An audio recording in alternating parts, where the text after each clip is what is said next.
जय जय श्री राधे। भगवान पिता रात्रि शरदोत्फुल्ल मल्लिका वीक्षन्रन्तु मनश्चक्रे योगमायामुपाश्रितः। फार अद्भुत वर्णन आहे। भगवान अपि ता रात्री शरदोत्फुल्ल मल्लिका या ठिकाणाहून श्रीमद भागवताचा दशम स्कंदाचा अत्यंत महत्त्वाचा भाग आपण सुरू करतोय। श्रीमद भागवताचा दशम स्कंद भागवताचं हृदय आहे आणि त्यामध्ये असलेलं ही म्हणजे रासलीलेची कथा अद्भुत आहे, अद्भुत। एक प्रार्थना करू इच्छिते। बघा, ज्यावेळेला आपण विमानामध्ये बसतो, विमानाचा प्रवास केलाय कधी?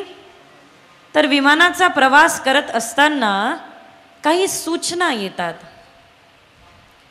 त्या सूचना आपण नीट अशा प्रकारे ऐकल्या, त्या सूचना आपण नीट फॉलो केल्या तर आपला प्रवास सोपा होतो, सुंदर होतो आणि चांगला होतो। लक्ष आहे ना मी काय सांगते?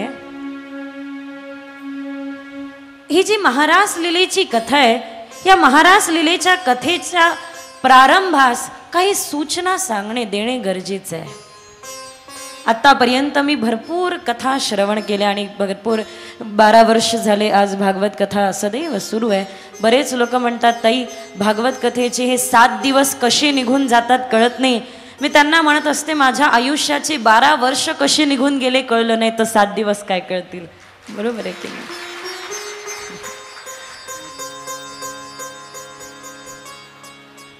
अनेको ही महारास लीला कथा ऐकत असताना अथवा ही महारास लीला कथा करत असताना काही सूचना मला असं वाटलं की त्या देण्याच गरजेच्या आहे। विनंती पण म्हणू शकता, जरुरी नाही सूचनाच, विनंती पण।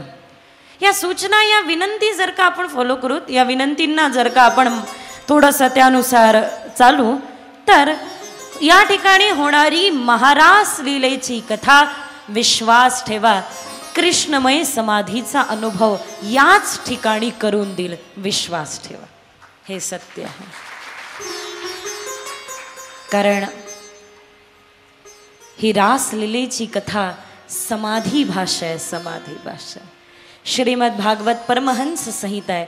प्रत्येक अध्यायाच्या शेवटी सांगितलंय इति श्री परमहंसा संहितायाम। ही परमहंसांची भाषा आहे। परमहंस म्हणजे काय? हंस तो आहे जो दूध आणि पाणी भिन्न करतो। परमहंस तर ते आहे ज्याला जीव आणि शिव काय आहे हे कळलंय। लक्ष आहे ना मी काय सांगते? ही महारास लीला केवळ कथा नाही आहे, ही तर या जगतामध्ये संपूर्ण विश्वामध्ये असलेल्या साक्षात भक्ती माधुरीचं असलेलं वर्णन आहे। पण या सूचनेद्वारे ही कथा अधिक सुंदर आणि सोपी होईल असं मला वाटतं। आत्तापर्यंत इकडे तिकडे पाहिलं, याच्या तशाशी बोललो, याच्यात जीवन गेला।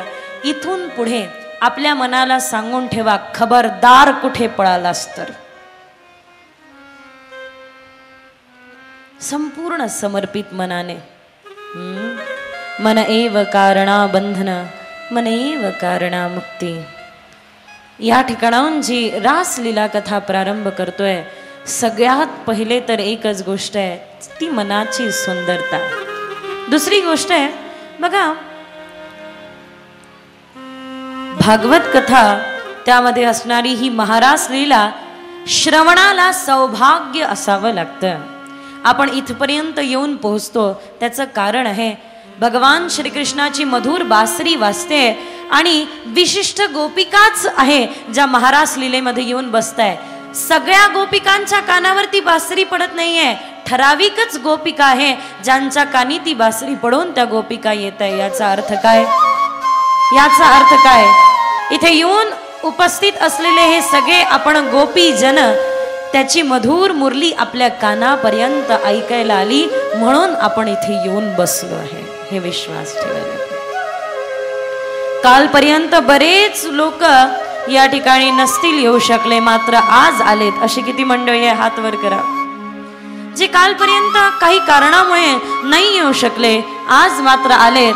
भाग्यवान आहे ते जीव जे भागवताच्या दशम स्कंदाचे अधिकारी झाले. दुसरं, असे बरेच लोक असतील की जे कालपर्यंत आले पण आज नाही आले. असे किती लोक आहे? हात वर करा.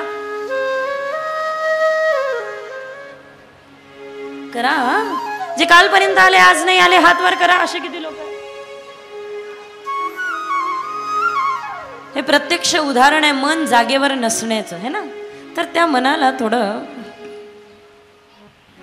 असं म्हणतात मनाने सांभाळता येत नाही. मग मनाशी व्यवहार तसा करावा जसा आपण लहान लेकराशी करतो. लहान लेकरांनी एखादा हट्ट केला ना, मला हे पाहिजेच, मग आपण लहान लेकराला काय म्हणतो? आज नाही उद्या. उद्याही तेच म्हणतो, आज नाही उद्या. असं मनाला थोडंसं बसवायला पाहिजे. ठीक आहे ना. दोन्ही हात पुढे करा जरा माझ्या सोबत. गोपाल कृष्ण भगवान की जय. गोपाल कृष्ण भगवान की. हा, आता थोडस सगळ्यात पहिले आपल्या भाग्याची सराहना आपल्या स्वतःला करता आली पाहिजे की मी भाग्यवान आहे, रासलीलेच्या कथेचा अधिकारी झालो. एकदा भगवान श्रीकृष्ण पांडवांसोबत बसलेले असतात आणि पांडवांना सांगतात की हे बघा, दान करण्यासाठी 25,000 दैत्य प्रवृत्ती आडव्या येतात. दान करण्यासाठी 25,000 दैत्य प्रवृत्ती आडव्या येतात. एखादं दान करायची इच्छा असेल, मनामध्ये विकल्प येतात. माझ्याच देण्याने काय होणार आहे, मीच एकट्याच्या करण्याने काय होणार आहे, आणि मी दिल्यानंतर माझ्या जवळचं संपेल का, असं बरंचसं जे काही असेल. दान करण्या अगोदर 25,000 दैत्य प्रवृत्ती आडव्या येतात. दुसरं, एखादं सत्संग चांगलं कार्य करण्या अगोदर 12,000 दैत्य प्रवृत्ती आडव्या येतात. गंगा स्नान करण्यासाठी 7,000 दैत्य प्रवृत्ती आडव्या येतात. जसं हे भीमांनी ऐकलं, भीम म्हणतात, देवा सकाळपासून आम्हीच सापडलो होतो का? कमाल आहे. गंगा स्नान करण्यासाठी कोण आडवं येणार? पहा, मी तुम्हाला आज दाखवतोच. मी आज सकाळपासून संध्याकाळपर्यंत गंगेच्या किनाऱ्यावर उभा राहतो. जो कोणी गंगा स्नान करण्याकरता लोकांना आडवा येईल त्याला मात्र मी दंडित केल्याशिवाय राहणार नाही. लक्ष आहे ना? ऐकताय ना? मनाला पळण्यासाठी आपल्या भोवती साधनं भरपूर आहे, पण मनाला जागेवर ठेवण्यासाठी आपल्यामधली केवळ कृष्ण आणि कथानिष्ठा भरपूर असली पाहिजे. जय जय श्री राधे. सर्व काही व्यवस्थित असताना आपलं लक्ष कथेमध्ये असणं विशेषता नाही. आजूबाजूला गडबड असतानाही देखील आपलं लक्ष कथेमध्ये असणं, तो खरा भागवत प्रेमी आहे. मी आज सकाळपासून संध्याकाळपर्यंत गंगेच्या किनाऱ्यावर उभा राहतो आणि जो कोणी गंगा स्नान करायला आडवं येईल त्याला मी दंडित करेल. असं म्हणून भीमसेन गंगेच्या किनाऱ्यावर उभे झाले. लोक येत आहे, गंगा स्नान करून जात आहे, त्या लोकांना कोणी आडवं येईल तर मी दंडित करणार, असा ध्येय घेऊन भीमसेन उभे आहे. येत आहे, गंगा स्नान करून जात आहे, येत आहे, गंगा स्नान करून जात आहे. संध्याकाळ झाली, कोणीही आडवं आलं नाही. मी करते दादा दादा थोडा वेळ द्या मला फक्त. लक्ष आहे ना? ऐकताय ना? कुणीही गंगा स्नान करण्याकरता आडवं आलं नाही. सकाळची संध्याकाळ झाले. भीमसेन भगवान श्रीकृष्णाला येऊन सांगतात, प्रभो नाही, तू रणछोड आहे हे माहिती होतं, आता खोटारडा पण झाला. मी सकाळपासून संध्याकाळपर्यंत गंगेच्या किनाऱ्यावर उभं होतो, लोक येत होते, गंगा स्नान करून जात होते, कोणी आडवं आलं नाही. त्यावेळेला भगवान कृष्ण विचारतात, ओ अच्छा बरं, सकाळपासून संध्याकाळपर्यंत नक्की ना? म्हणे हो बिलकुल. ठीक आहे भीमसेन, छान, आवडलं. मग तुम्ही गंगा स्नान केलं नाही?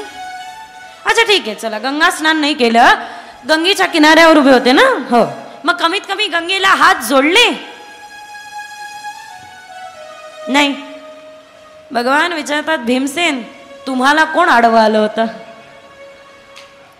बाहेरून कोणी दैत्य प्रवृत्तीने आडवं येईल असा विचार करू नका. आपल्यातले काही दैत्य प्रवृत्ती आडवे येतात हे सगळं कार्य करण्यासाठी. त्यासाठी पर्याय एकच आहे आणि फार सुंदर आहे, भजन करू. त्या अगोदर विनंती करते, थोडं पुढे सरकून घ्या, कारण ज्ञानाचा स्वभाव आहे, जिथे रिकामी जागा दिसेल ज्ञान तिथे जाऊन बसतं. मग एक काम, पुढची रांग नाही मधली. ज्ञानाचा स्वभाव आहे, जिथे रिकामी जागा दिसेल ज्ञान तिथे जाऊन बसतं. विनंती आहे, आपल्या आजूबाजूला रिकामी जागा ठेवू नका, तिथे जाऊन बसेल ना, हृदयात ठेवा म्हणजे तिथे बसेल, योग्य त्या ठिकाणी बसेल. तर पुढे सरकून घ्याल तर बरं होईल. विनंती आहे